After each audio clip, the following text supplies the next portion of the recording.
A paz do Senhor, meus irmãos. Eu quero aqui cumprimentar a todos nesta quarta-feira, dia 9 de março de 2022 e dizer da nossa satisfação de podermos voltar aqui, não é? Para mais uma aula, esta a de número 101 do CETADB, nesta quarta-feira abençoada que o Senhor fez. Nos deu vida, nos deu saúde, por isso somos gratos a Deus por tudo aquilo que Ele tem feito por nós, por tudo aquilo que Ele tem realizado em nosso favor. Eu quero ler um texto bíblico que está no Evangelho de Jesus Cristo, conforme o registro de Lucas, no capítulo de número 9.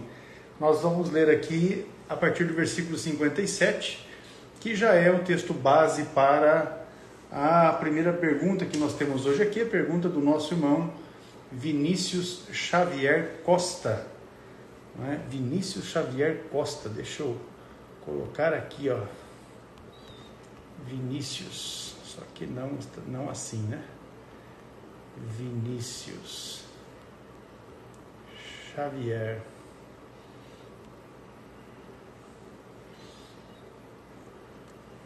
Prontinho, você que vai chegando, se desejar, pode dizer aí de onde é que você é, para que a gente possa mandar uma saudação para os irmãos aí da sua cidade, não é?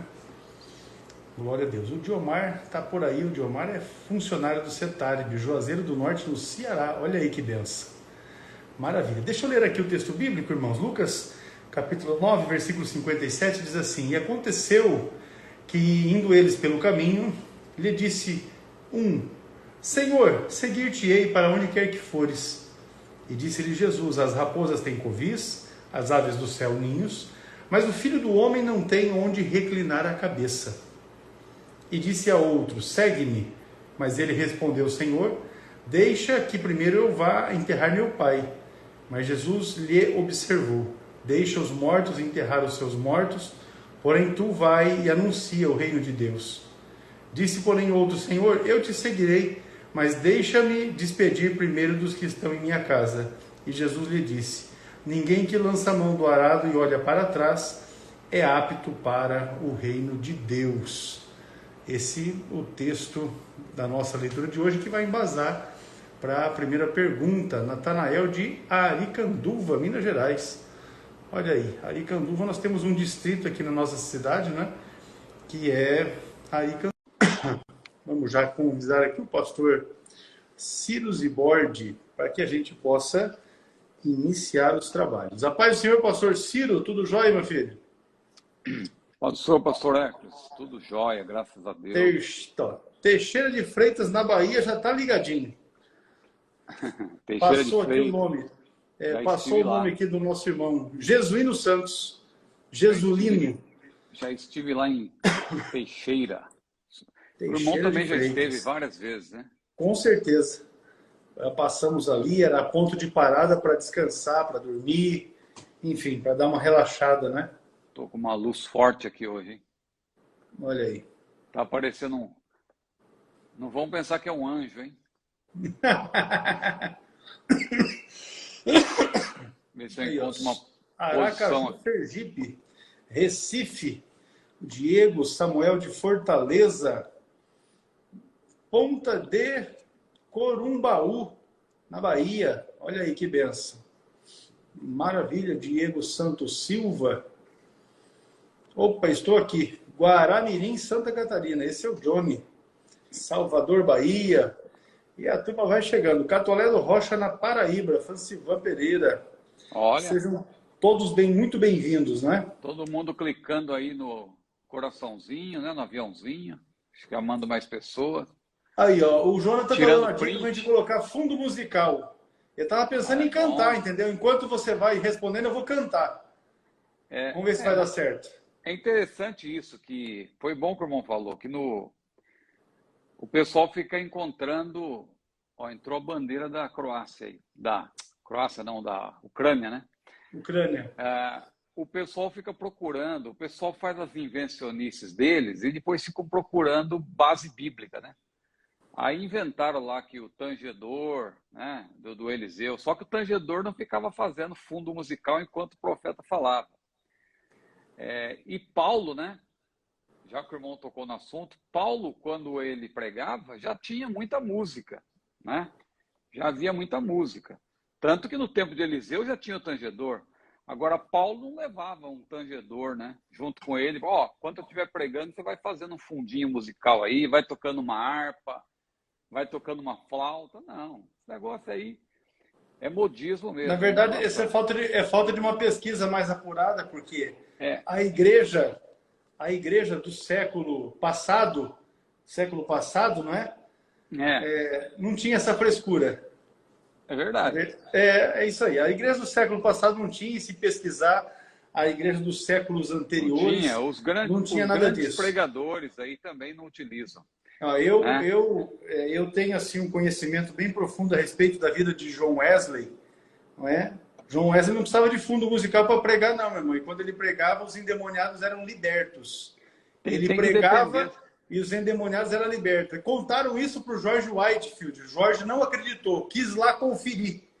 Aí estava Wesley pregando e os endemoniados eram libertos enquanto ele pregava. E não tinha fundo musical, não. Tinha grito de desespero, né? E a origem disso aí é ligada. Tem pessoas perguntando, não é o nosso assunto aí, mas isso tem a ver com manipulação, tem a ver com Com certeza. neurolinguística, tem a ver com. Entendeu? É o pregador que quer mexer com as emoções, né? Então, olha, A quando eu área do estiver falando, toca conhecimento, mais alto, eleva, não sei o quê, ajuda aí, me ajuda aí, irmão, e tal, e é isso aí. Mas o pregador que depende do espírito, ele prega só a palavra, e o espírito trabalha pela palavra, né? de fato, com E certeza. o pregador que se preza, ele não quer fazer movimento, ele deixa que o Espírito Santo movimenta as águas, né? Porque o pregador que quer movimentar, ele é animador de auditórios. Agora, o pregador que tem compromisso com a palavra de Deus, com o Deus da palavra, ele fala assim, eu vou fazer a minha parte, né? Porque a Bíblia diz, prega a palavra, e é o Espírito Santo que vai agir. Se eu não ver Jesus fazendo fundo musical, Jesus tinha música no tempo de Jesus, né? E o pessoal fala assim, mas Jesus não tinha microfone. Bom, o microfone serve para quê? Serve para amplificar a voz. Jesus não tinha microfone, mas ele falava a favor do vento, ele ficava em lugar alto, justamente para amplificar a voz. Veja que amplificar a voz não é modificar a mensagem, porque a música não é neutra. As pessoas se enganam quando pensam, não, a música é só para dar um flow, para ajudar. Não, a música altera o estado de espírito das pessoas, mexe com as emoções das pessoas. E por isso que tem pregador que usa a música para derrubar as pessoas, né? É o caso do famoso Benny Hinn, né? Que com aquela música e vai derrubando as pessoas por sugestionamento também. Então é um assunto amplo, né? Mas não é nosso assunto hoje. Peço desculpas aí. Não, mas isso é É que importante a gente falar. eu venho tocando nesse ponto, o pessoal aí aproveitou para. Porque assim, ó, é porque tem pessoas que não ficam contentes ou não acham suficiente só o exemplo de Jesus. Então vamos para o discurso de Pedro. Pois é. Pedro, porém, pondo-se em pé com os 11, levantou a voz e disse, varões judeus, e mandou bala. Entendeu? E essa só foi a primeira pregação pentecostal, só no dia de Pentecostes. Então, e aí você veja que ele faz um apelo e as almas se rendem aos pés do Senhor. Não tinha fundo musical, né? Que dó. Imagina, alguém vai dizer assim, não, pastor, imagina se tivesse um fundo musical. Eita Deus, maravilhoso. Não, eu coloquei uma mensagem minha aí, o pessoal queria colocar fundo musical. Né? Só falou, não, a mensagem está boa, mas se colocar um fundo musical fica melhor. Eu falei, não. Se quiser Deixa republicar, pode republicar, mas não estraga, não põe fundo musical, não. Deixa do jeito que está. Amém. Claro que irmão, pode falar. Deixa eu só fazer um comentário aqui, que tem pessoas que não entendem a diferença que há entre uma coisa e outra. Veja bem, nessa plataforma aqui, no Instagram ou no YouTube, a gente às vezes se vale de recursos, porque a gente não está falando para as pessoas no culto, no ambiente de culto. Então você se vale de recursos, por exemplo, um vídeo, você coloca uma música introdutória. Você colocar uma música de fundo num vídeo, de uma fala já pronta é uma coisa. Agora, na mensagem, você, enquanto prega, coloca o fundo musical, tem uma diferença abissal entre uma coisa e outra, né? Mas o pessoal aproveita e fala, não, mas você é contra o fundo musical, mas põe fundo no seu vídeo. Veja, é uma coisa totalmente diferente. Aqui também eu faço brincadeira, eu não vou fazer isso no púlpito, né? As brincadeiras que eu faço, os reels aí, minha filha fez umas perguntas para mim, eu respondi lá. Então, mas é você, porque se você não fizer isso aqui, você não cativa as pessoas, né? A pessoa não vai ter interesse de ver o seu vídeo.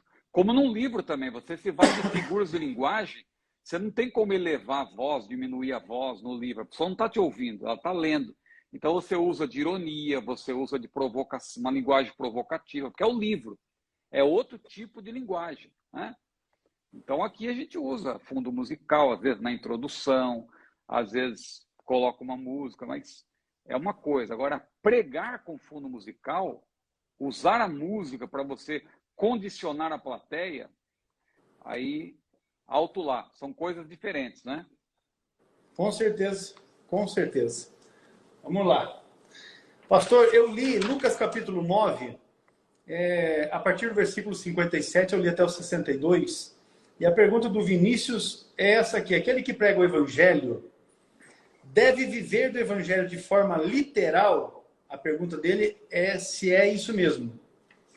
Então, esse texto que o irmão leu aí, que o nosso irmão sugeriu, né? Ele sugeriu especialmente o versículo 62. 62. Assim, não é uma passagem que pode ser usada para Embasar o tema. para embasar essa questão do ministério de tempo integral e tal, né? É uma passagem que mostra, sobretudo, que nós devemos priorizar, saber priorizar a nossa salvação, a nossa comunhão com Deus e tal, né? Ter uma escala de prioridades, porque Jesus mesmo falou, aquele que amar mais, né? Não é que nós não devemos amar nossa família, mas veja, Jesus falou, aquele que amar mais pai e mãe do que a mim, não é digno de mim. Ou seja, a pessoa que coloca qualquer coisa na frente de Deus, ela não é digna, disse Jesus, né? Não é digno de mim. Então nós temos que ter uma escala de prioridades. Deus em primeiro lugar, a família, claro. Ó, a irmã Viviane aí, ó, nossa irmã Viviane, Deus abençoe. É uma irmã que trabalha aí na área editorial, né? Fazendo um grande trabalho para Deus.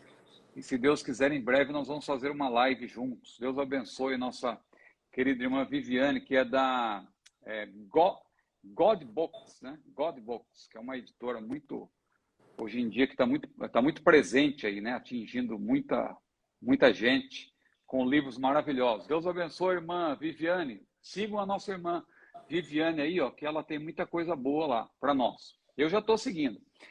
Então, veja, pastor Ercos, então, só para resumir aqui, essa passagem, ela não fala diretamente de que nós devemos viver da obra, né? Ganhar salário da obra e viver disso. Não. Porque há pessoas que têm o seu trabalho, têm uma chamada ministerial, mas têm também o seu trabalho, né? No nosso caso, graças a Deus, coincide o nosso trabalho ministerial com o nosso trabalho profissional. Então, é uma bênção, né? Mas tem pessoas que não. Tem pessoas que tem engenheiro, tem advogado, tem pessoa que trabalha com outra, que é professor, etc. Editora, professor. Tem várias atividades. E a pessoa divide isso também e tem o seu trabalho ministerial. Nessa passagem aí, Jesus está dizendo o seguinte, que você tem que saber priorizar as coisas de Deus, né? Elas são importantes, a obra de Deus, mas ela não pode ser tão importante a ponto de você não cuidar bem da sua família, porque o próprio apóstolo Paulo disse, né, que aquele que não cuidar bem, né, da sua família é pior do que o infiel. Paulo falou, né? Então, numa escala de prioridades, claro, a nossa comunhão com Deus está em primeiro lugar, a nossa família viria em segundo lugar, digamos assim, né, em relação a Deus, e a obra de Deus também não podemos fazer relaxadamente. Mas, claro, eu não vou fazer a obra de Deus, né, em detrimento da minha família. Eu não vou cuidar da minha família também em detrimento da obra de Deus. Tem que haver um equilíbrio, né? tenho que cuidar de mim também. Paulo falou, tem que cuidar de ti mesmo e da doutrina. Então, por isso que todos os anos, quando chega no mês de setembro, a gente também sempre tem falado, né, dos cuidados que a pessoa tem que ter consigo mesma. Temos falado até daquela síndrome de burnout, né, que muita gente às vezes se entrega ao trabalho, até a obra de Deus, e se esquece de tudo, não descansa, não se alimenta direito e se prejudica. Mas então, dois pontos importantes que eu gostaria de destacar aí, né, nessa pergunta do nosso irmão. Há pessoas, né, que se dedicam integralmente ao Evangelho, que têm essa oportunidade, que são chamadas para isso, e é justo que a pessoa que esteja trabalhando integralmente na obra de Deus, que ela seja mantida, né, por uma instituição. Né? A pessoa que está voltada para a obra de Deus, trabalhando para Deus, é nesse sentido que a Bíblia diz, que digno é o obreiro do seu salário. Agora, tem pessoas que têm também o seu trabalho material, né? Então, a pessoa tem que saber aí, ter um equilíbrio. Eu penso que quem recebe de uma congregação, por exemplo, também não deve se aproveitar, né, da bondade do povo para enriquecer. É um outro ponto importante, né? Porque às vezes a pessoa se aproveita. Ah, não, eu estou vivendo da obra, mas aí acaba tendo uma vida regalada, né? Uma vida assim, exageradamente confortável. Não que o obreiro, um pastor, por exemplo, não seja digno do seu salário, não possa ter uma vida assim com a sua família, né, desfrutar. Não somos contra isso. Agora, não se pode também abusar, né, da bondade da congregação, as pessoas que estão mantendo aquele que vive, né, nesse sentido do evangelho.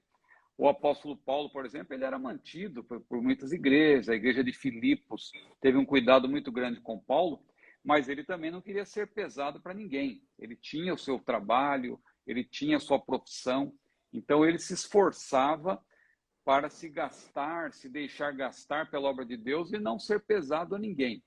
Mas é justo, aquele que se dedica integralmente ao evangelho, eu penso que é justo também que seja reconhecido como tal, né? Mas a palavra que deve reger isso é a palavra equilíbrio, né? Não devemos abusar também da bondade das pessoas, né, pastor Leves? Com certeza, uma pitadinha de bom senso sempre faz parte, né?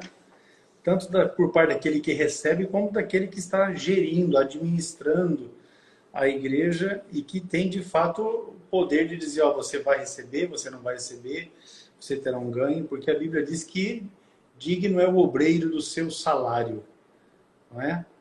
Pois bem. Verdade. O pastor Rony Reis da Bolívia acabou de entrar, o nosso companheiro, o pastor irmão Eli Batista, que é do Rio de Janeiro, também está com a gente, Deus abençoe, não é? Aqueles que sempre estão com a gente. Quem não vai estar conosco hoje, vai fazer falta, é o nosso querido professor Evandro, né? Mas graças a Deus que ele já está se recuperando bem, né, da cirurgia que fez no sábado, né? Foi. A esposa dele, eu esqueci o nome dela agora. Pérola. Isso, Pérola. Ela mandou mensagem hoje informando que ele já saiu da UTI, está na enfermaria aí, e já está se recuperando. Olha o nosso irmão falando do Uruguai aí, ó. O Uruguai, Missionários Cura. Pois bem. Meu pastor, vamos seguindo aqui. O Samuel é aluno nosso, Deus abençoe. É isso aí. A pergunta que segue aqui agora, na verdade são duas, e eu acabei na edição da publicação colocando uma só, dupla. O Cecílio fez essa pergunta e o Jonatas Paulo. Assim, ó, uma pessoa salva pode perder a salvação? É possível perder a salvação? A mesma pergunta, assim, em palavras diferentes, mas é o mesmo sentido, feita por ambos os nossos alunos aí. A pessoa salva pode perder a salvação? É possível? Essa pergunta tem sido recorrente aqui nas nossas lives, né? Desde que nós começamos. Para quem não sabe, essa é a nossa live de número 101, não é isso? 101. 101. Então, nós já tivemos aí algumas séries, né, de perguntas sobre a soteriologia e falamos bastante também sobre essas questões que envolvem até esse debate aí entre calvinistas e arminianos. É bom dizer que os calvinistas são nossos irmãos, né? Nós não somos inimigos, né? Até porque nós esposamos as doutrinas fundamentais da fé cristã, né?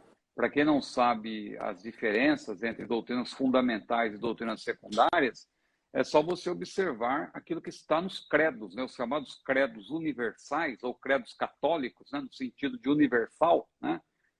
Assim, para todos.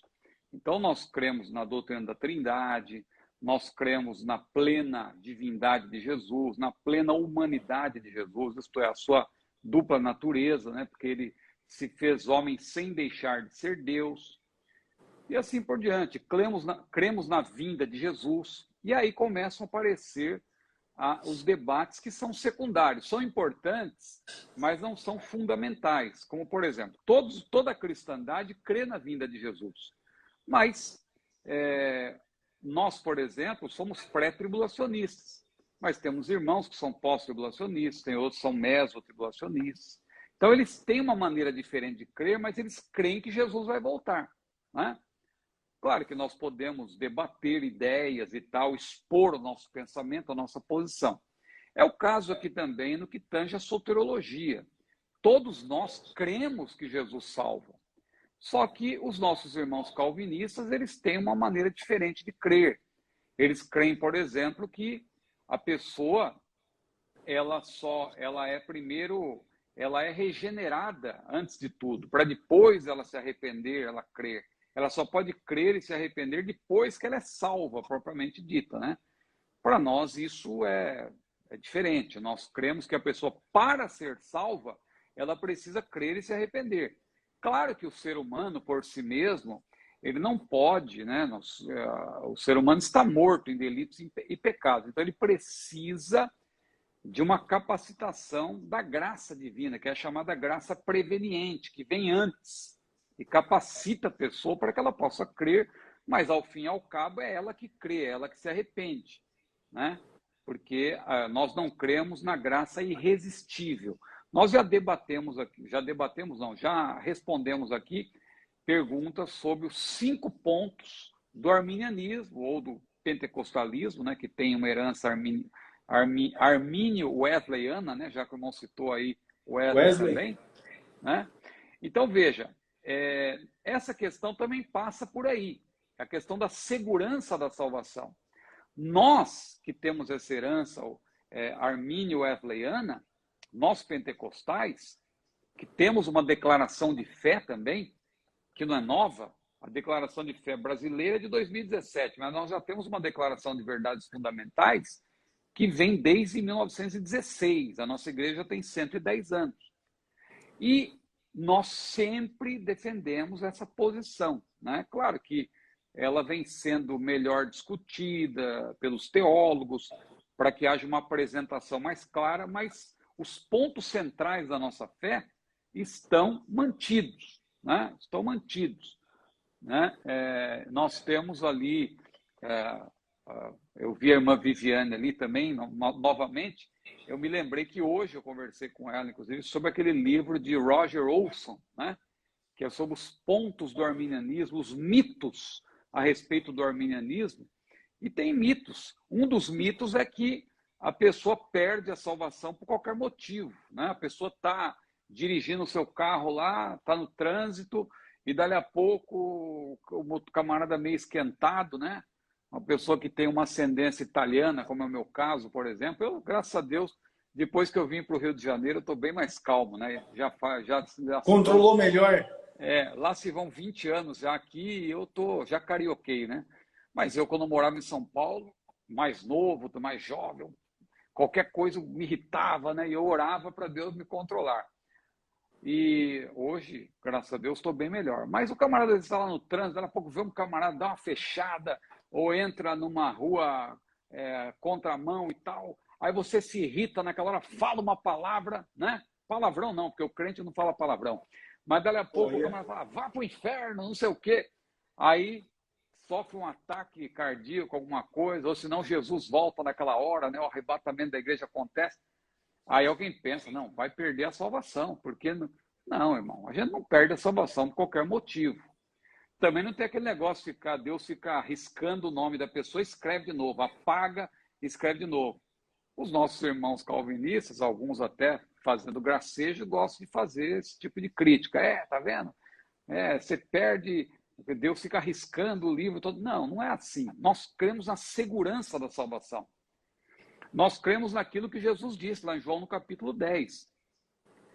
Eu conheço as minhas ovelhas ouvem a minha voz, eu conheço-as, e elas me seguem, e dou-lhes a vida eterna, e nunca hão de perecer. Agora note, e ninguém as arrebatará da minha mão. Ninguém, nós estamos na mão de Jesus. Segurança da salvação. Mas aí a pergunta do nosso irmão, a pessoa salva pode perder a salvação? Para nós que temos essa herança arminiana e cremos tudo isso que está na nossa declaração de fé, nós cremos que se a pessoa desprezar a sua salvação, não é que Deus vai tirar. Deus não quer tirar a salvação de ninguém. Eu gosto de usar o exemplo de Esaú. Esaú não tinha a bênção da primogenitura, era dele, Deus deu para ele. Só que ele desprezou, ele não fez caso. Ele disse, para que me serve essa primogenitura? Eu estou morrendo de fome. E tal. Aí ele vende. Por isso que a Bíblia diz que ninguém, lá em Hebreus, o livro de Hebreus é muito claro, a Epístola aos Hebreus, que ninguém seja fornicário ou profano, como Esaú, que por um manjar de lentilhas lá, vendeu a sua primogenitura. Ou seja, ele abriu mão, ele não quis saber, ele desprezou. Né? E a Bíblia diz, como escaparemos nós? O livro de Hebreus é um livro-chave para entender essa questão. Como escaparemos nós se não atentarmos para essa tão grande salvação? Se a gente ler os capítulos 3, capítulo 6, capítulo 10 de Hebreus, fica muito claro que nós não podemos desprezar a nossa salvação.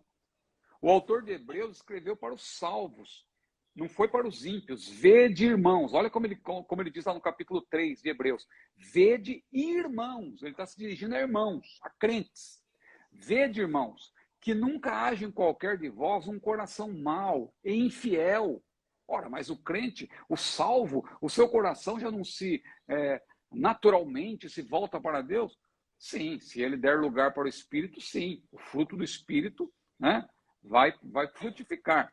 Agora, o Espírito vai, porque o fruto do Espírito nada mais é do que o Espírito Santo agindo em nós, moldando o nosso caráter, mudando o nosso interior. Mas se a pessoa tem uma vida relaxada, uma vida totalmente desligada da vontade de Deus, paulatinamente ela vai se afastando da palavra, da oração, do jejum, da vida devocional, da vida com Deus. Olha o que o autor de Hebreus disse. Vede, irmãos, que nunca haja em qualquer de vós um coração mau e infiel para se apartar do Deus vivo. Antes, exortai-vos uns aos outros durante o tempo que se chama hoje, para que nenhum de vós se endureça pelo engano do pecado. Ora, então o salvo pode se endurecer? Pode, se ele não vigiar. Então, o livro de Hebreus, se nós fôssemos aqui fazer um estudo do livro de Hebreus, a gente ia encontrar várias passagens, né, que mostram que se a pessoa não fizer caso da sua salvação, veja, ninguém pode tirar o salvo da mão de Jesus, mas se o salvo não fizer caso da sua salvação, ele, por sua vontade, ele vai se afastar dessa segurança, né? Mas, claro, não é uma atitude isolada. Não é uma atitude isolada. Não é uma atitude assim, a pessoa... É uma sequência de fatos, de atitudes, né? Porque aquele que é de Deus, disse João, né? Não peca. O sentido é, não vive na prática do pecado. Porque se você pecar, olha como a Bíblia explica a própria Bíblia. 1 João 2, filhinhos, não pequeis. Mas, se algum de vós pecar, porque nós podemos pecar, né? Se algum de vós pecar, temos um advogado para com o Pai, Jesus Cristo justo. Ele é a propiciação pelos nossos pecados, e não somente pelos nossos, mas pelos de todo mundo. Então, se a pessoa pecar, ela se humilha, Jesus perdoa, a pessoa não vai perder a sua salvação por causa de uma palavra que ela fala, uma atitude que ela comete, ela pode se arrepender, né? E se não der tempo de ela se arrepender, ela vier a morrer, né, ela não vai perder a salvação por conta disso, né, porque ela está segura em Cristo, existe a segurança da salvação. Agora, se a pessoa permanece no pecado, ela tem oportunidade para se arrepender, continua no pecado, insiste no pecado, aí já não é mais pecado, é iniquidade, é pecado consciente. A iniquidade é como aquela pessoa que trabalha lá, está cortando a árvore com machado, né? E ela, quando começa a fazer esse tipo de trabalho, começa a aparecer bolhas nas suas mãos, porque a pessoa não está acostumada com esse tipo de trabalho. Mas se ela continua fazendo aquele trabalho, por exemplo, logo aquilo vai se transformar em calo, né? É nesse sentido que a Bíblia fala da consciência cauterizada, calejada, quando a pessoa já não faz mais caso, né? Ela entristece o Espírito Santo e é uma gradação. A pessoa entristece o Espírito Santo, claro, ela pode se arrepender, pode perder perdão, mas se ela continua aí nessa mesma nessa mesma caminhada aí em direção ao erro, né? Cometendo iniquidade, é como aquele caso também que eu gosto de citar, a pessoa está andando na rua, aparece uma placa assim, cuidado, buraco, né? Ou senão a pessoa está dirigindo o seu veículo, cuidado, buraco a 100 metros. Aí a pessoa continua andando, dali a pouco, cuidado, buraco a 50 metros. Aí vai mais adiante, cuidado, buraco a 20 metros. E a pessoa continua avançando, cuidado, buraco a 10 metros. Aí a pessoa chega em cima do buraco, alguém grita, cuidado, olha o buraco aí. Aí a pessoa, obrigado hein, pela informação, continua andando e cai dentro do buraco. Ora, isso não é pecado, isso é iniquidade. A pessoa caminha e ela peca conscientemente, né? Então, esse tipo de coisa afasta a pessoa de Deus. É nesse sentido que nós falamos que a pessoa pode vir a perder essa preciosidade, a maior bênção que a pessoa pode receber, que é a salvação. É nesse sentido que o autor de Hebreus diz, como escaparemos nós se não atentarmos? Nós temos que atentar. A salvação é pela graça, não é pelas obras. Mas aquele que é salvo pela graça tem que valorizar a sua salvação e demonstrar. Tiago não contraria Paulo, né? Na verdade, Paulo e Tiago... Eu estou com a Bíblia aberta aqui, ó, esperando você. Pode ler aí, fica à vontade. Tiago 1,14. 1,14. Mas cada um é tentado quando atraído e engodado pela sua própria concupiscência. Depois, havendo a concupiscência concebido, dá à luz o pecado. E o pecado, sendo consumado, gera a morte. Então é isso, pastor. Eu creio que o que a gente falou aí acaba lançando luz aí, né, sobre essa questão, não é? Esclarece bastante a questão. Segundo a pergunta do Jonatas Paulo, se é possível perder a salvação, é sim, é possível perder a salvação. É só não vigiar. Pois bem, o Marcos Paulo pergunta lá, baseado no texto de João 5, que também é uma pergunta que nós já respondemos em outros momentos aqui, mas como sempre tem gente nova, não é importante a gente repisar o assunto. João capítulo 5, o tema ali é o tanque de Betesda. A pergunta dele é a seguinte, afinal de contas, descia o anjo e agitava essas águas ou não? Essa questão do anjo é bem interessante.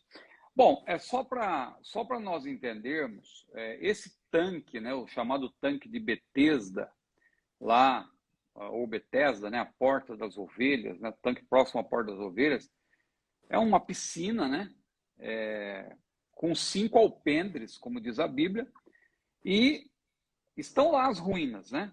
Quem for pesquisar lá, os arqueólogos descobriram lá um local que se enquadra perfeitamente, se encaixa dentro da descrição bíblica, né?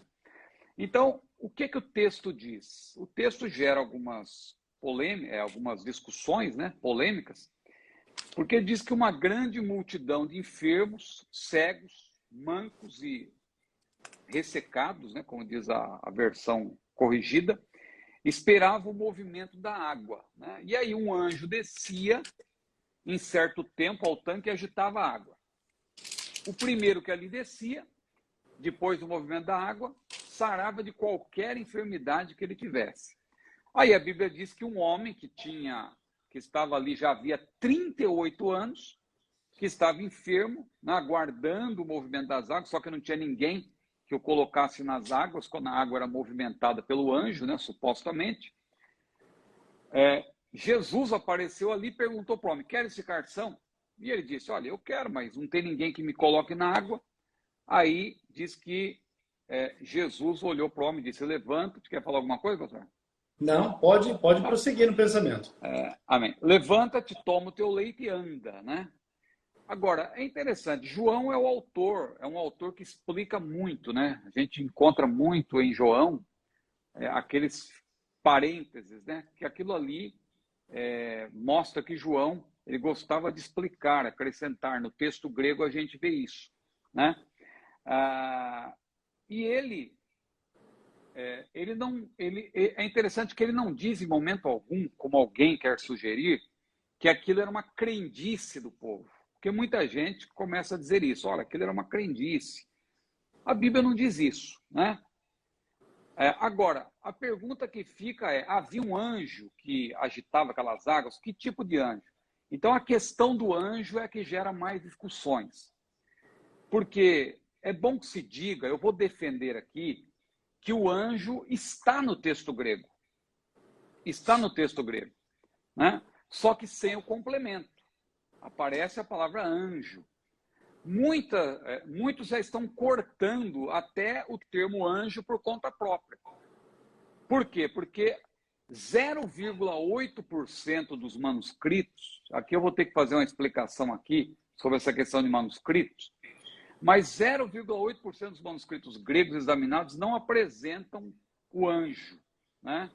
Então, alguns teólogos, baseando-se nesses poucos manuscritos, que são os manuscritos alexandrinos, que são mais antigos, é verdade, mas são lá do Egito. É bom que se diga. Vocês sabem aqui, eu já tenho dito, que eu defendo a linha do texto majoritário. Só para esclarecer, quando a gente fala do Novo Testamento, existem 3 grandes segmentos. Na verdade, são 2, mas um que se divide em 2, que é o segmento do texto majoritário, o segmento do texto recebido e o texto eclético, né?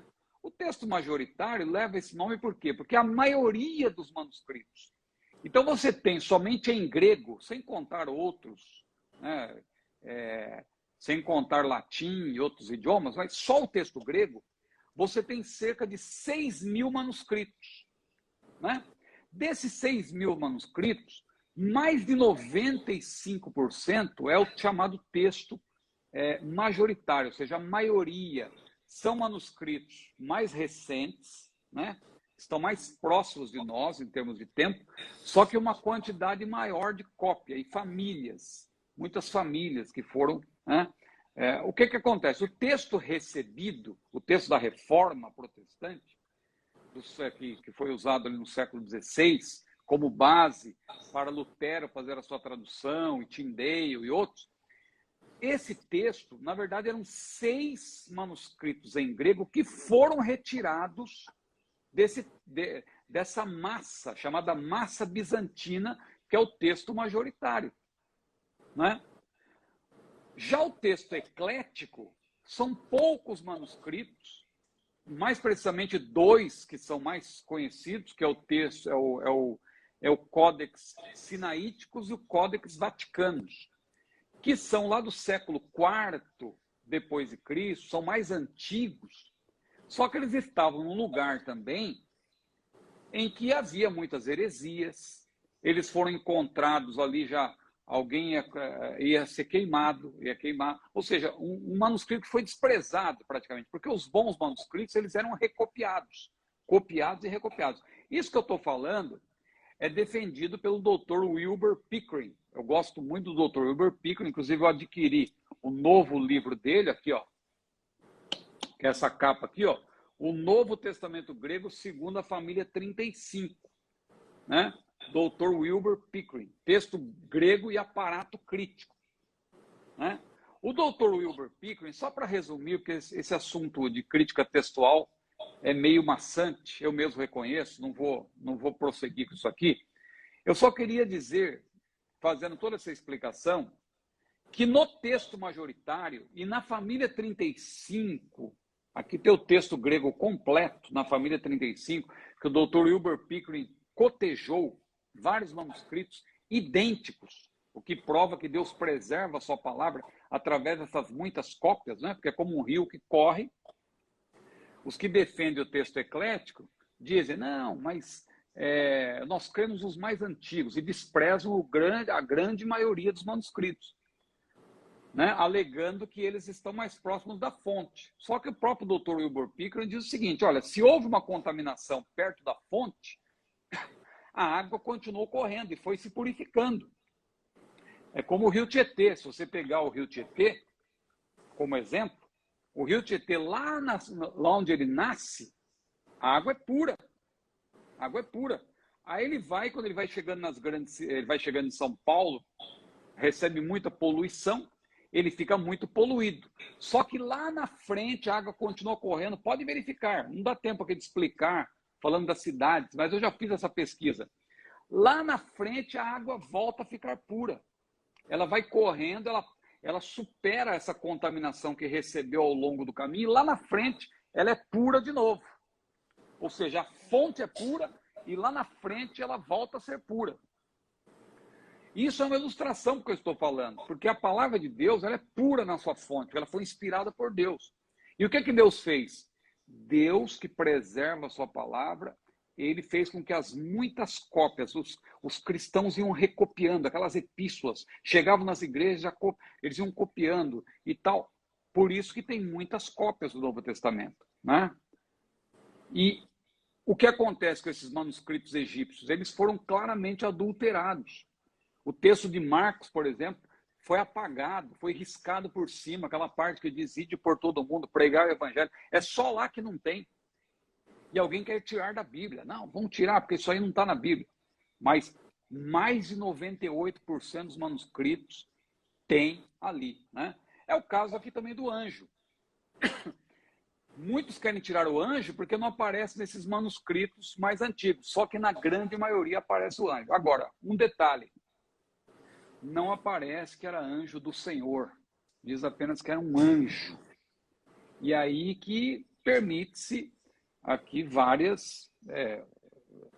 as pessoas fazem reflexões a respeito. O Dr. Wilbur Pickering, que eu estou citando, ele sugere, inclusive, que poderia ser um anjo do mal. Um anjo caído. Porque essa conduta sádica não é de Deus. Veja, o homem estava há 38 anos ali querendo ser curado e não podia ser curado porque ninguém o colocava na água. Aí veio Jesus, curou o homem instantaneamente. Ora, se aquele anjo era da parte de Deus, ele só curava uma pessoa que caía na água. Então, quer dizer, a impressão que se tem é que era uma questão ali, um sadismo ali do mal, porque o diabo, não vamos dizer que o diabo é Deus, mas quando a gente olha para a Bíblia com mais cuidado, se o irmão quiser me interromper, pode me interromper, pastor. Não, pode prosseguir no seu pensamento. A gente vê que o diabo, claro, ele pode enganar, ele pode fazer curas, muitas vezes, por ilusionismo, mas também por sinais e prodígios de mentira. Você vê lá que os magos de Faraó, quando Moisés e Arão lançaram a sua vara lá, e ela se transformou numa cobra, o que eles fizeram? Isso aí a gente faz também, jogaram a vara também se transformou em cobra. Algo sobrenatural, não era truque.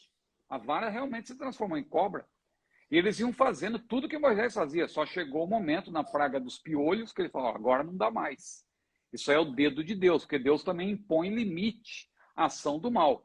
Mas que o diabo pode enganar pessoas, a gente vê aí, lamentavelmente, tem pessoas que fazem coisas sobrenaturais, tem pessoas que levitam, tem pessoas que o camarada extrai objetos da pessoa, muitas vezes, não sai sangue, né? Então, são coisas sobrenaturais. O inimigo atua também no campo da sobrenaturalidade, né? Para enganar as pessoas. Então, agora, eu fiz um floreado aqui. Então, biblicamente falando, tinha um anjo que descia. Isso está escrito. Mais de 98% dos manuscritos, né? O texto majoritário, que agitava as águas. A gente só não tem ali... não está escrito que era um anjo do Senhor, diz que era um anjo, E a gente sabe que, lamentavelmente, um terço, né, da população angelical se desviou, está com Satanás.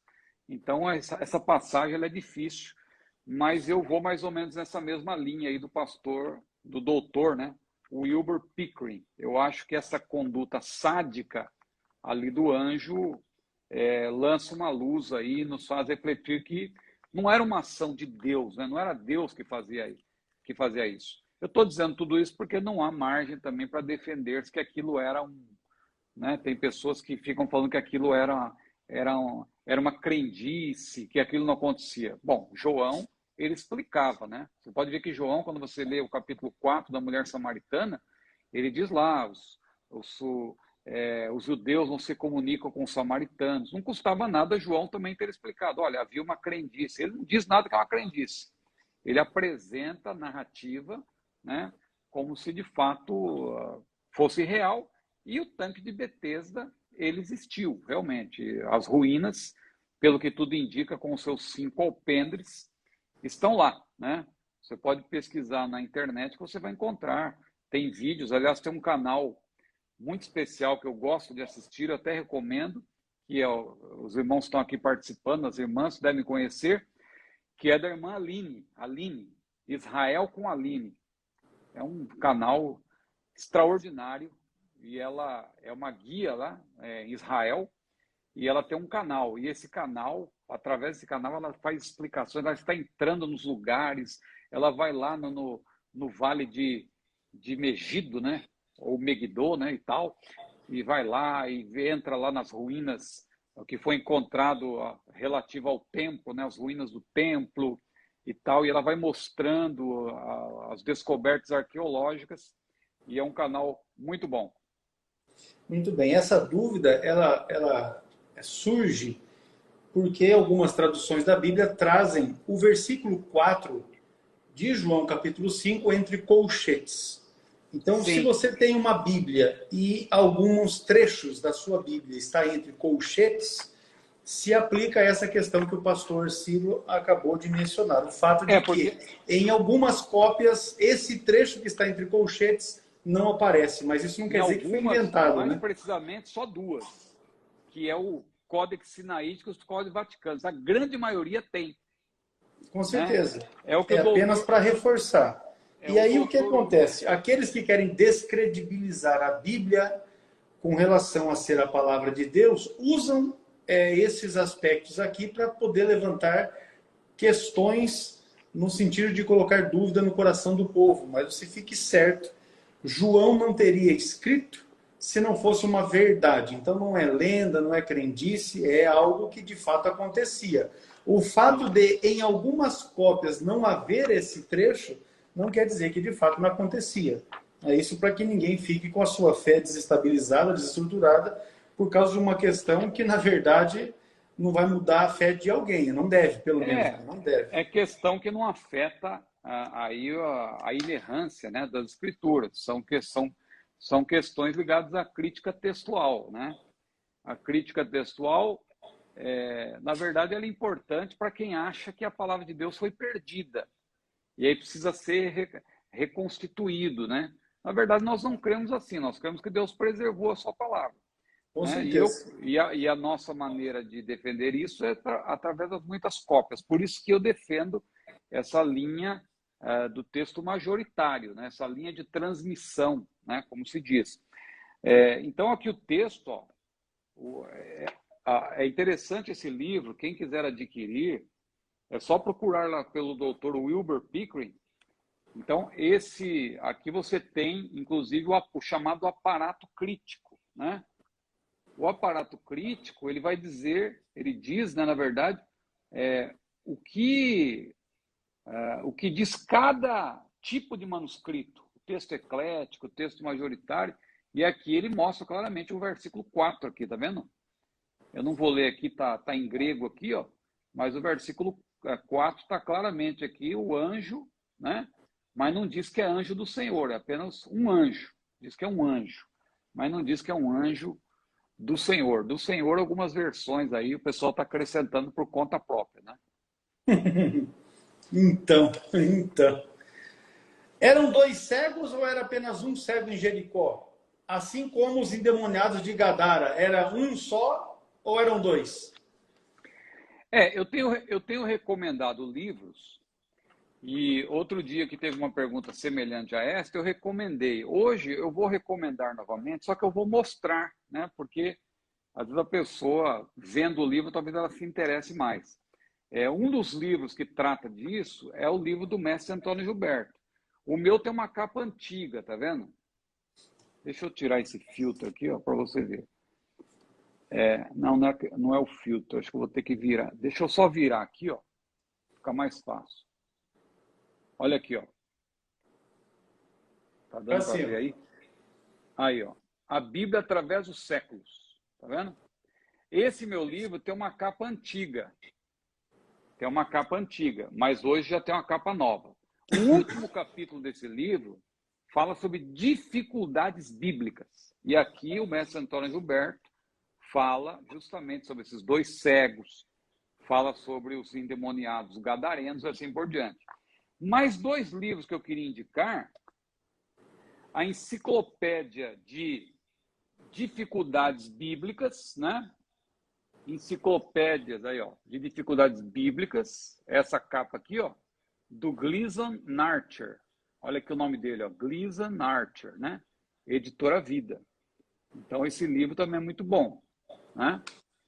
Ele tem aqui, ele vai, livro por livro, ele vai explicando as supostas contradições, porque toda suposição na Bíblia, claro, é aparente, não é uma contradição de fato, são aparentes contradições.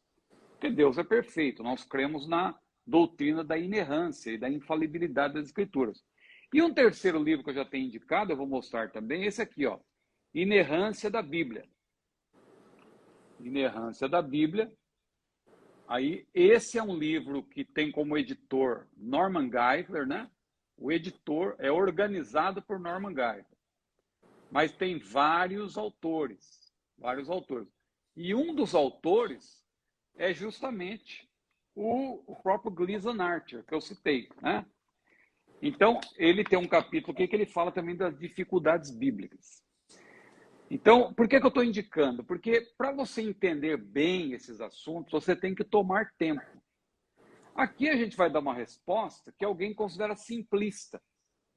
Outro dia um irmão estava zombando da minha resposta, quando eu falei o que o mestre Antônio Gilberto diz. Porque se você pegar o livro do mestre Antônio Gilberto, ele responde justamente que onde tem dois, tem um, né? Ele fala isso e alguém que não conhece pensa que é uma resposta simplória. Não é simplória.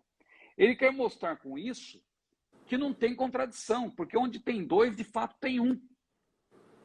Onde tem dois, tem um. E aí o Norman Geisler, aliás, o Gleason Archer, ele diz exatamente o quê? Ele diz que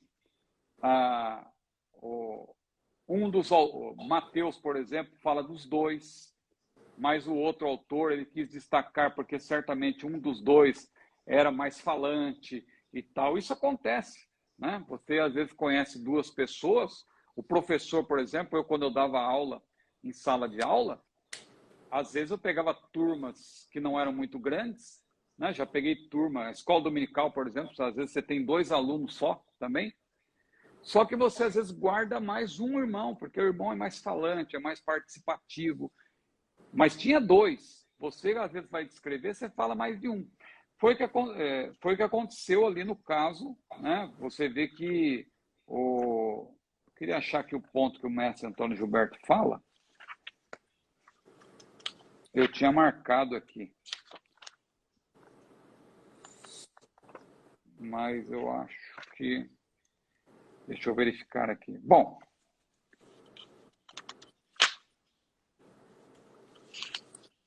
Eu estou com uma ilustração aqui na mão para poder explicar isso. Pode citar, fica à vontade. É bem fácil, ó. É bem fácil. Aos irmãos que estão nos acompanhando... A tese é muito boa, enquanto eu acho a outra. Os irmãos que estão nos acompanhando podem fazer uma narrativa do que está acontecendo agora. Não é? O que é que eu estou segurando nas minhas mãos? Porque eu estou segurando nas minhas mãos coisas distintas.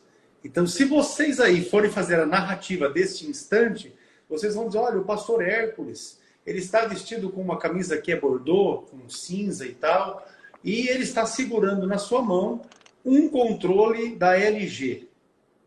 Pronto. Agora, eu vou fazer a narrativa desse mesmo evento. E, de fato, eu estou vestido com essa camiseta, com essas características, e eu estou segurando na minha mão esquerda um controle da LG, que tem um botão vermelho, um botão verde, um botão amarelo, um botão azul, um outro botão vermelho que é para ligar, desligar.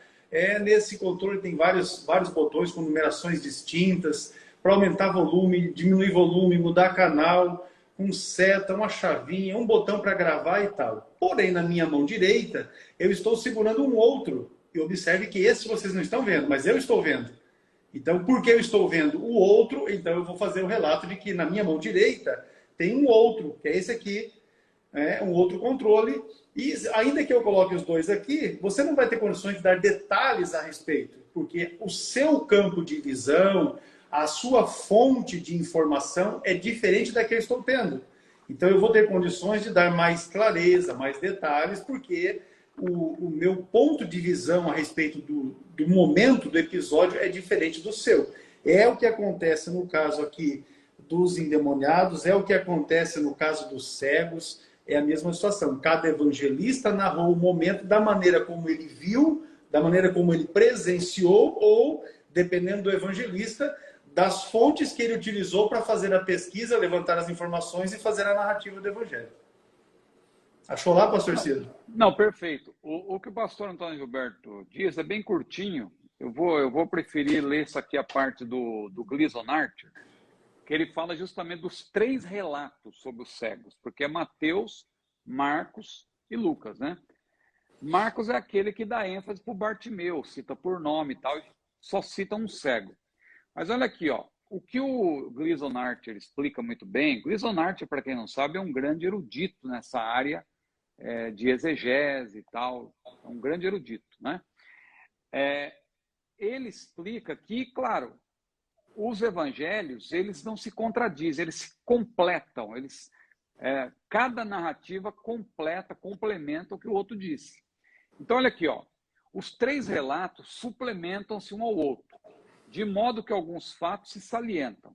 Então, veja bem, primeiro, Bartimeu teve iniciativa de ação e não se desencorajou firme na fé ao apelar a Jesus pela cura. Seu companheiro, olha aqui, tinha personalidade menos agressiva na abordagem do Senhor, satisfeito em seguir Bartimeu e concordar com o que ele dissesse. 2.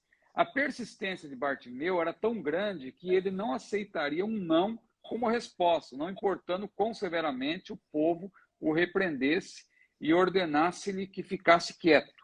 Chegou a aguardar uma segunda oportunidade para continuar a apelar para Jesus, pouco importando quanto tempo o Senhor demoraria para realizar em Jericó o que estava determinado a ser feito.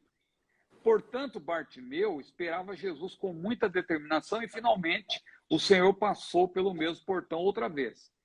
Mateus estava interessado em mencionar todas as pessoas que estiverem envolvidas nesse episódio, da mesma forma como só ele, dos sinóticos, registrou o fato de que havia 2 endemoniados que encontraram com Jesus no território de Gadara. Aí já aproveitando que ele fala das 2 coisas, né? Mas tanto Marcos como Lucas falam de apenas um possesso tomado pela legião de espíritos maus. Aqui concluindo, Mateus fica satisfeito em registrar o local da cura, enquanto Lucas dá atenção especial ao procedimento das pessoas, a partir do momento em que Bartimeu soube da chegada de Jesus, algo que Marcos apenas sugere de leve, em capítulo 10, versículo 46, pelo fato de estar interessado na persistência do mendigo em pedir a cura até que essa se efetivasse. Quanto ao segundo cego, nem Marcos nem Lucas julgam-no bastante significativo sequer para ser mencionado. É de presumir-se que dos 2 fosse a personalidade menos marcante. Então, aqui uma explicação que Gleason Archer, claro que isso aqui é no campo da suposição, Por quê? Porque nós temos a certeza, porque essa é uma questão de fé, que a Bíblia não tem contradição. Então, por isso que o mestre Antônio Gilberto, ele simplifica a questão dizendo, olha, onde tem dois, tem um, porque de fato é verdadeiro. Onde está o pastor Hercos e este que vos fala, está um dos dois. Onde tem dois, tem um.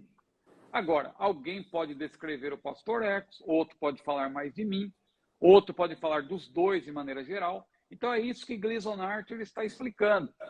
Mateus teve uma abordagem, Lucas teve outra, e Marcos focou, né, em um dos dois. Ao fim e ao cabo, os três relatos se completam.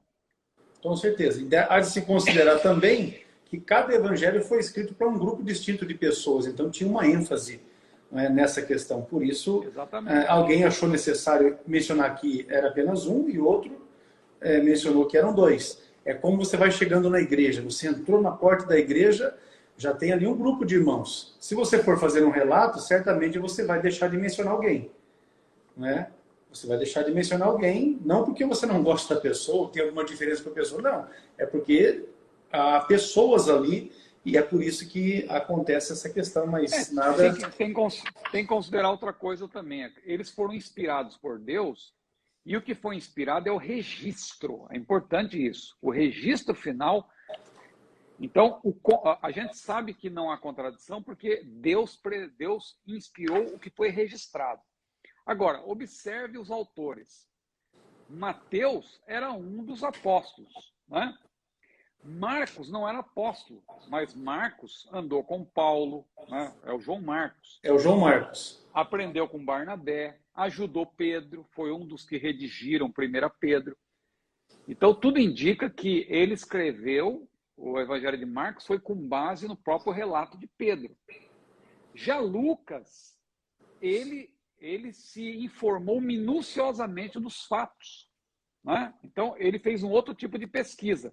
Só que no final, sob a inspiração, sob o controle do Espírito Santo, essas três narrativas, elas se completam. Elas fecham entre si. Você pode juntar as três e fazer uma descrição usando elementos de cada um dos três, você vai ter uma história completa, sem contradição. É como também o caso do encontro de Paulo com Jesus, né? Lucas, quando narra, é uma forma. Quando Paulo conta dentro do próprio livro de Atos, ele aparentemente contraria, mas não há uma contradição. Na verdade, as narrativas se completam, né? Mas como se completa se uma diz que Paulo não viu ninguém, né? E na outra diz que as pessoas não viram ninguém, e na outra diz que viram a luz. Veja, não tem contradição. Não ver ninguém significa não ver nenhuma pessoa. Eles viram a luz, eles viram o clarão, mas eles não viram quem de fato estava falando com Jesus. Não viram ninguém. Ouviram a voz, eles ouviram, mas não entenderam, no sentido de... porque ali é no sentido de ouvir, no sentido de entender. Uma coisa é você ouvir alguém falando. Se um chinês começar a falar comigo, eu não vou entender. Vou ouvir que ele está falando alguma coisa, mas não vou entender nada, porque eu não sei chinês, né? No caso ali, Jesus falava com Paulo, mas eles ouviam alguma coisa, mas não sabiam o que estava sendo falado exatamente, porque aquilo era uma revelação exclusivamente para Paulo. Como aconteceu também quando Jesus disse, Pai, está lá em João capítulo 12, Pai, glorifica o teu nome. Dali a pouco veio a resposta. O Pai disse, já o glorifiquei e ainda o glorificarei. Jesus ouviu isso. Foi claro para Jesus. Só que a multidão que estava em volta, ela se dividiu. Uns diziam, olha, é um trovão. Outros diziam, não, isso aí foi um anjo.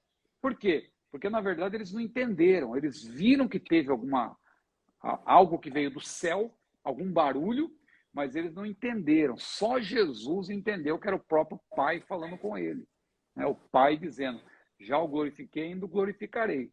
Então, é essa questão que também aí lança a luz, né? Sobre, eu acabei citando aí também o caso de Paulo, né? As duas narrativas que estão dentro. Na verdade, são três, né? Se você observar, tem a de Lucas, no capítulo 9, e depois Paulo, mais duas vezes, ele descreve, né, o que aconteceu ali quando ele estava a caminho de Damasco e teve um encontro com Jesus. Maravilha, meu pastor. Nós vamos encerrar por aqui. Tem duas questões aqui que podem muito bem ficar para um outro momento. Né? Vão ficar para um outro momento. Eu acho que por aqui já ficou de bom tamanho. Já passou do nosso horário. O irmão está com a palavra para fazer as suas considerações finais. E nós estaremos já na sequência encerrando. Eu quero agradecer, não é, cada um dos irmãos e irmãs que estiveram conosco nesta nossa aula de número 101. 101. Olha aí que benção. 101, olha aí. Quero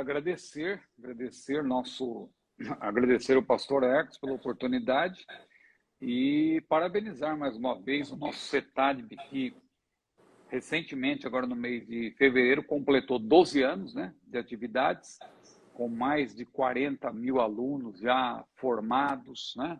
É isso, né, pastor? Vai chegar para 42 mil alunos formados já. 42 mil, olha aí que maravilha. Então, tem sido um prazer. Deus abençoe o pastor Hercos, nossa irmã Eliane, também nossa diretora aí junto com o pastor Hercos, né, vice-diretora do nosso CETADB, toda a equipe aí em Apucarana, e os professores e alunos espalhados pelo Brasil e pelo mundo, em vários países. E eu, como pertencente a esta família, me sinto muito feliz, né, pela oportunidade. Que Deus abençoe a todos os irmãos que têm aqui chegado.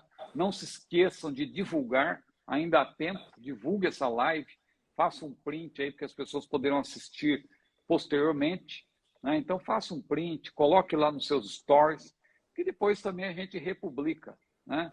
E vai também, de certa maneira, eu sei que muitas pessoas também têm alguma coisa a apresentar, não estão apenas no Insta para assistir, também querem apresentar algo.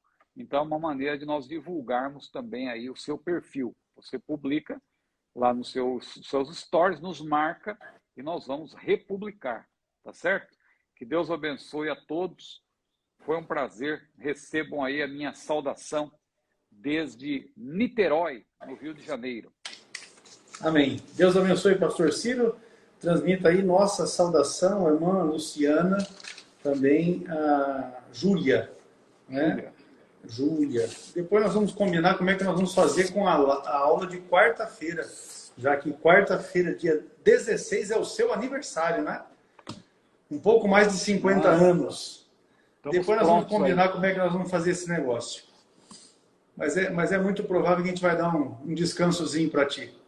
E depois, lá no dia 30, também a gente dá um descansozinho. A gente vai ajeitar esse negócio. Pastor, olha, é uma satisfação muito grande. Deus abençoe a sua vida, seu ministério. Faça prosperar em tudo.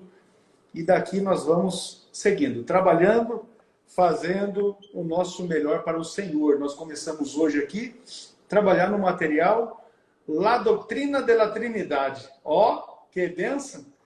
Mais um material de estudos bíblicos e dessa feita sobre a doutrina da Trindade, que é um material em espanhol para atender as nossas igrejas aqui na América do Sul, América Central, Espanha, enfim, material para estudos que o pastor Ciro providenciou para a gente sobre a doutrina da Trindade. Vai ser mais uma bênção.